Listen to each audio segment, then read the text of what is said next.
ধৈর্য ধারণ করার শক্তি দাও গো মেহেরবান, আমায় দাও গো মেহেরবান। পড়েন না আপনারা? পারেন না?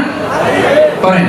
ধৈর্য ধারণ করার শক্তি দাও গো মেহেরবান, আমায় দাও গো মেহেরবান। সবাই বলবেন একসাথে, ধৈর্য ধারণ করার শক্তি দাও গো মেহেরবান, আমায় দাও গো মেহেরবান। এটা কিন্তু দোয়া হয়ে যেতেছে, ঠিক কিনা? এটা একটা দোয়া না?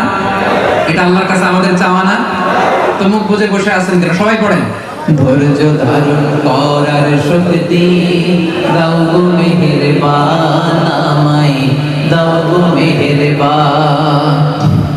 বুকের ভেতর ব্যথার নদী বইছে অবিরাম, বইছে বইছে অবিরাম। সবাই পড়েন। ধৈর্য ধারণ করার শক্তি দাও গো মেহেরবান, আমায় দাও গো মেহেরবান। বুকের ভেতর ব্যথার নদী বইছে অবিরাম। আল্লাহু আকবার। আমরা ধৈর্য ধারণ করার জন্য শক্তি চাইবো একটা সত্তার কাছে, তিনি কে?